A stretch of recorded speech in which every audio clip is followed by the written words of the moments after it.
আমি কার কাছে থাকবো? তাই তো, তুমি কার কাছে থাকবে বাবা?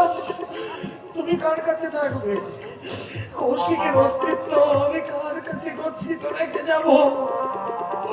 আমি কার কাছে গচ্ছিত? বাবা, সময় সময় বড্ড দ্রুত হয়ে যাচ্ছে বাবা, বড্ড দ্রুত।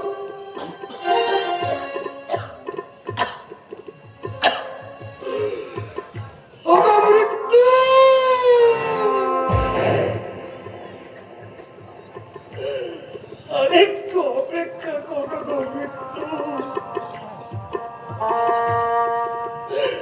আরেকটু অপেক্ষা করো। আমার এই বুকের পাঁজরটাকে, আমার এই কলিজাটাকে একটা নিশ্চিন্ত আশ্রয় রেখে যাওয়ার সময়টুকু তুমি আমাকে ভিক্ষা দাও। ওকে একটা নিরাপদ আশ্রয় রেখে যেতে না। বাবা, বাবা রে, আমাকে একটু হাত ধরে নিয়ে চল না বাবা।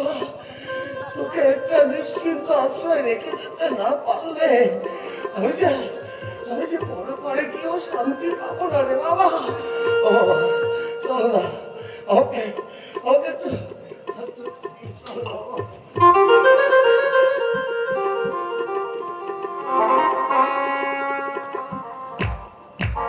বটে সোমনাথ বস, তোমার এত বড় স্পর্ধা, চাবুক মেরে তুমি আমাকে বাড়ি থেকে পুকুরের মতো তাড়িয়ে দাও। আমার নাম প্রকাশ চৌধুরী, ওই কিশোর ছাত্রালের সঙ্গে আমার বন্ধুত্বটাকে জমিয়ে তাকে দিয়েই তোমাকে ঘায়েল করবো শয়তান।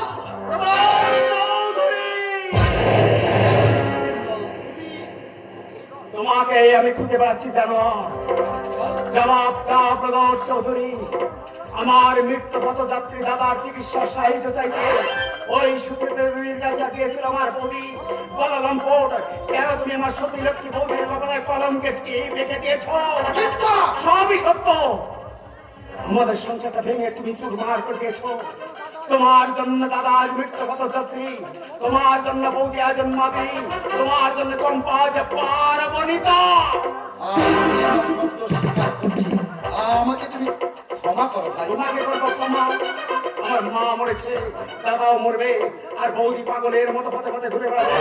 আর সজল সারা জীবন চোখের জলে বুক ভাসাবে। এতগুলো জীবন যার জন্য নষ্ট হলো তাকে করবো ক্ষমা, করছি ক্ষমা। পিস্তলটা কেড়ে পড়ো, তাহলে নাও তোমার অপরাধের শাস্তি।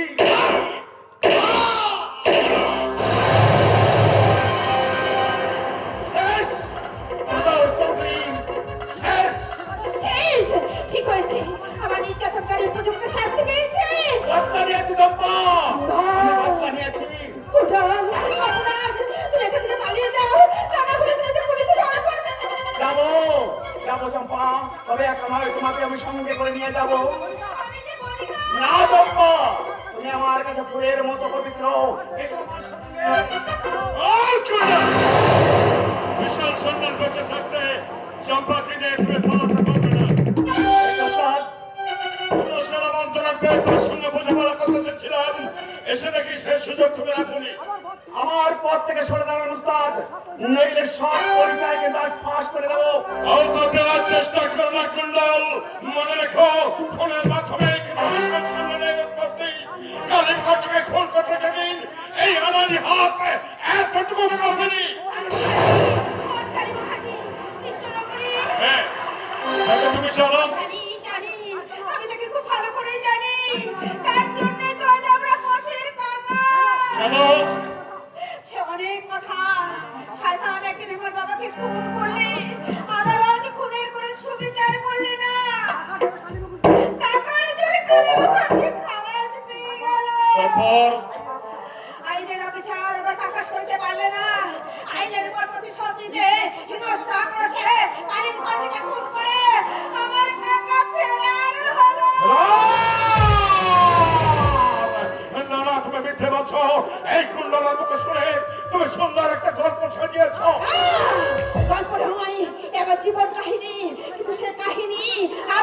নিয়ে কোনো লাভ নেই, কারণ আপনি একটা হৃদয়হীন পাষাণ। আমার সেই দুঃখের কাহিনী শুনলে আপনার আনন্দ হবে। তবু আমি সুন্দর করে বলো। আর শুনে কাজ নেই, একই অস্ত্রে দুজন কত বিক্ষত না হয়ে আমাদেরকে যেতে দিন। তুমি বুঝতে পারছো না ঝড়ের কি তাণ্ডব নৃত্য শুরু হয়েছে আমার পথে? তুমি বলো চম্পা, তোমার সব কথা আমি শুনবো। কালী মুখার্জির সঙ্গে মামলায় আমাদের জমি জমা সব কিছু বিক্রি বন্ধ করলো। আমার কাকা ফেরার হলো, সংসার আর চলে না। আমি আর আমার ভাই তখন ছোট নির্ভয় হয়ে আমার মা আমাদের হাত ধরে কলকাতায় চলে এলো। ঘরের বাড়ি বাসন মেজে কোনো রকমে আমাদের সংসার চলছিল। ধীরে ধীরে আমরা বড় হয়ে উঠলাম। আমার ভাই তাপস অবসরে ট্রেনে হাঁপানি করতে লাগলো। আমি আগে ছেড়ে থিয়েটার করতাম, মোটামুটি আমাদের সংসারটা চলে যাচ্ছিল। কিন্তু হঠাৎ হঠাৎ একদিন আমার ভাই ট্রেন অ্যাক্সিডেন্টে মারা গেল। আমি আর শুনতে চাই না, শুনতে পাচ্ছি না। আচ্ছা, তোমার বাবার নাম কি? রামরতন সান্যাল। সান্যাল। তাই বুঝি প্রথম দিন তোমার দেখবার পর থেকে মনে হচ্ছিল যেমন মগ্ন অবস্থায় আমার বৌদি আমার সামনে দাঁড়িয়ে আছে। তবে কি আপনি? আমি একটা শয়তান।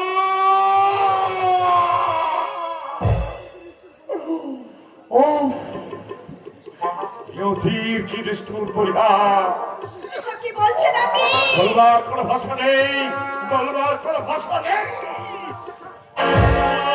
এই নাও ধর পিস্তল, গুলি করো এই বুকটায়, সকল ছিন্ন করে ফেলো।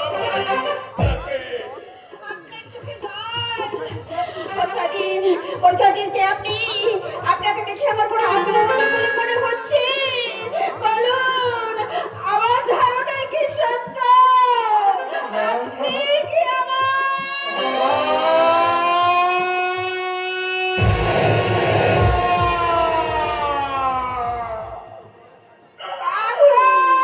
ওই তোর হতভাগ্য কাকা।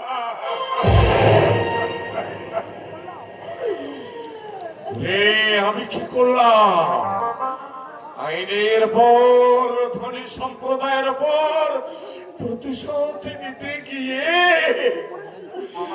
আমি কোথায় নেমে গেছি? ডাকিছিলেন এমন মায়া ভরা কণ্ঠে, এই শয়তানকে কাকা বলে ডাকিছিলেন। তো কাকা ছিল নীলরতন সান্যাল। নীলরতন সান্যাল, বিশাল সান্যাল এবং বিশাল সান্যালী স্বামী সদানন্দ নামে তিনজনের আঙুলের ছাপি এক। ইন্সপেক্টর সাহেব, খবরদার, কেউ বলাবার চেষ্টা করবে না। সারা বাড়ি পুলিশ ঘিরে ফেলেছে। তবে তুমি আমায় অ্যারেস্ট করতে পারবে না নিরঞ্জন রায়। অসংখ্য অপরাধে অপরাধী তুমি, তাই আজই তোমাকে গ্রেফতার করে আমি আইনের হাতে তুলে দেবো। আইন? আইন ইন্সপেক্টর, কোথায় আইন? আইন নেই। আইন থাকলে নীলরতন সান্যাল আজ বিশাল সান্যাল করতো না। আইনে তাদের পকেটে থাকে যাদের পকেটে আছে ভুরি ভুরি টাকা। আইনে নেই, আচ্ছা শুধু আইনের নামে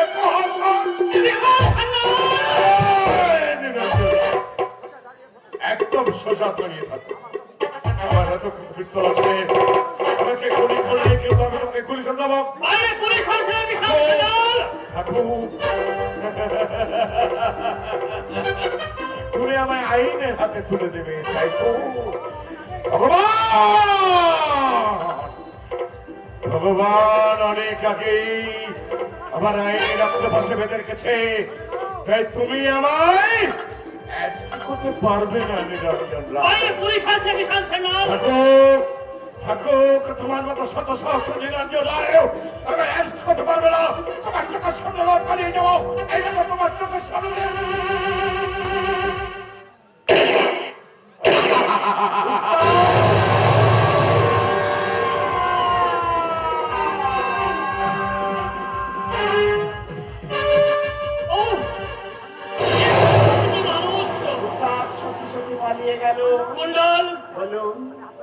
হাত বাড়িয়েছি। চম্পা, তোমাকেও থানায় যেতে হবে।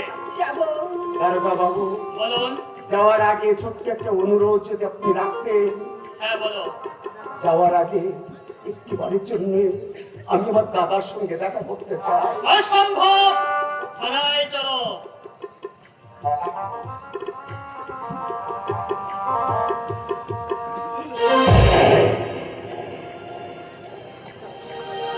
আর হাঁটতে পারছি না বাবা।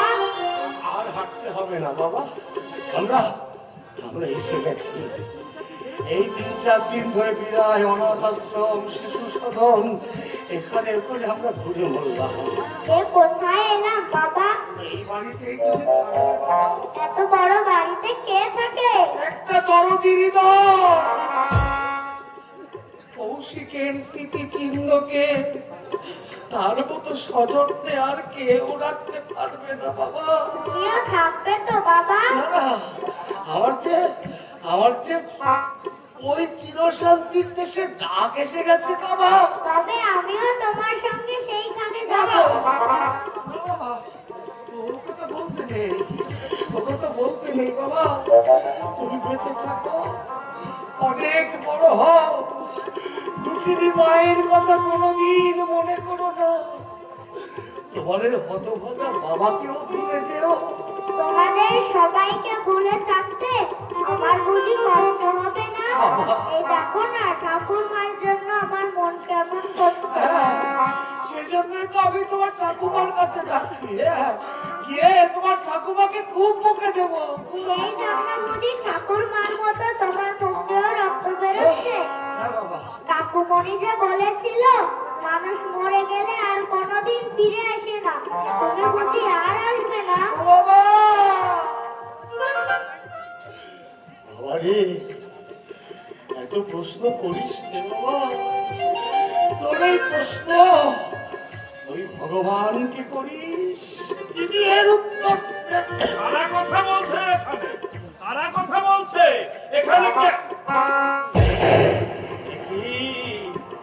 মাস্টার মশাই, এ তোমার কি অবস্থা? এ আমি কাকে দেখছি? তুমি এসেছো দিদিদা, তোমার দিদিমণিকে একটিবার ডেকে দাও না। এখানে কেন? বাড়ির ভেতরে এসো। না দিদিদা, ওই বাড়ির মধ্যে আমি যাবো না। তাছাড়া আমার হাতে যে অত সময় নেই দিদিদা।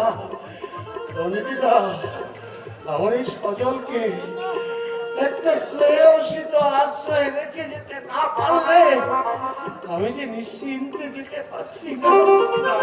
দিদিদা, তোমার দিদিমণিকে আমি বলেছিলাম যদি কোনোদিন আমার তাকে প্রয়োজন হয় আমি তাকে ডাকবো। আজ আজ তোমার দিদিমণিকে আমার বড্ড প্রয়োজন। বলে দিদিদা,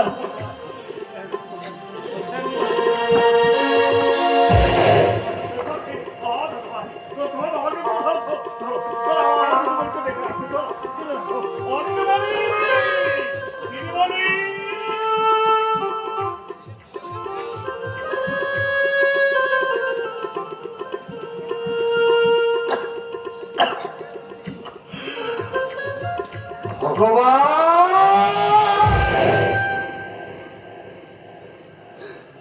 ওগো ঠাকুর, এ জন্মে তো কিছুই দিলে না ঠাকুর। এ জন্মে তো কিছুই দিলে না, দিলে না যশ, পরিচিতি, দিলে না আমার কাজের স্বীকৃতি, দিলে না স্নেহ, প্রেম, প্রীতি, ভালোবাসা, দিলে না পুত্র পরিবার নিয়ে বেঁচে থাকবার অধিকার, দিলে শুধু হতাশা, লাঞ্ছনা আর যন্ত্রণার পাহাড়। আমার যদি জনম দাও ঠাকুর, একটু মানুষের মতো বেঁচে থাকবার অধিকার দিও ঠাকুর। মানুষের মতো বেঁচে থাকবার অধিকার দিও। একটু পুত্র পরিবার নিয়ে বেঁচে থাকবার অধিকার। বাবা বাবা, বাবা রে, শেষবারের মতো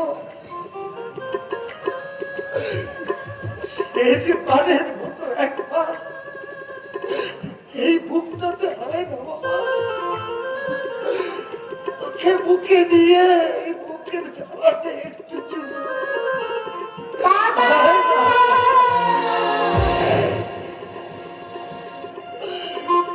বাবা, পৃথিবীতে এলি, আমি তো তোকে কিছুই দিতে পারলাম না বাবা। আবার যদি এই পৃথিবীতে আসিস, তুই ভগবানকে বলিস আমার মতো গরিবের করে যেন না পাঠায় বাবা।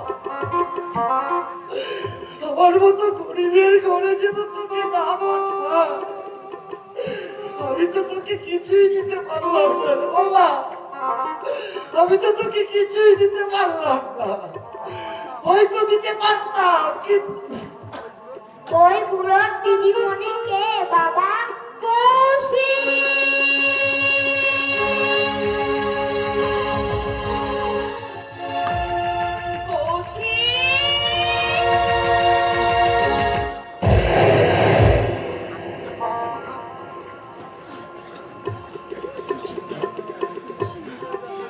সুচেতা, আজ তোমাকে আমার বড্ড বেশি প্রয়োজন। আমার জীবন প্রদীপ শেষ হয়ে গেছে সুচেতা। আমার এই বুকের পাঁজরটা, যাকে আমি শুধু এই পৃথিবীতে এনেছি, কিছুই দিতে পারি না। ওকে একটু বাঁচিয়ে রাখবার জন্য, ওকে একটা স্নেহ শীতল আশ্রয় রেখে যাওয়ার জন্য আমি তোমার কাছে এসেছি সুচেতা।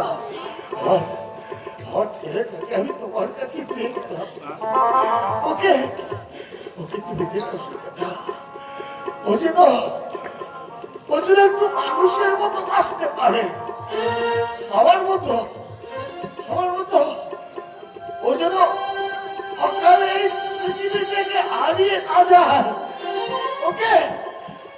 ওকে তুমি দেখো না, ওকে তুমি কৌশিক! কৌশিক!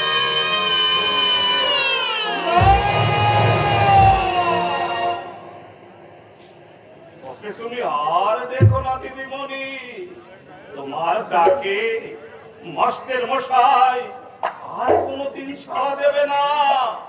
মাস্টার মশাই তার নিজের জীবন দিয়ে এই সমাজের কাছে প্রশ্ন রেখে গেল, গরিব কেন মরে?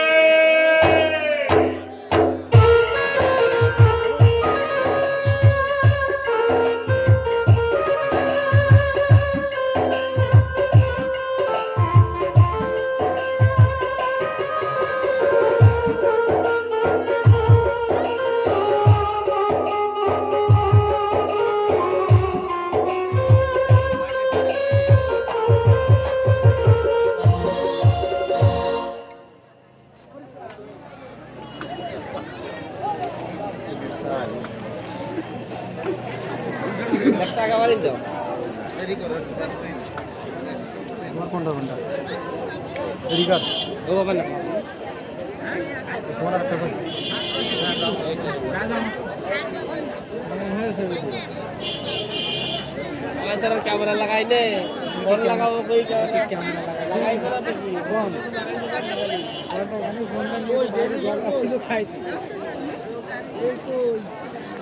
তুমি আমার জন্য বাড়ি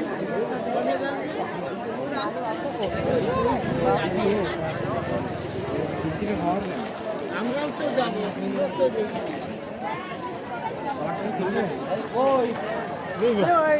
দাদু ওর দাদু ওই তো ইয়ে আমার পাঁচ আসছি কই ও সে তোমাটা খুলবো আমি না তুই পারবি না ভাই পারবি না আমার কথা শোন পারবি না তুই খুলি দাও পারবি না দেরি কর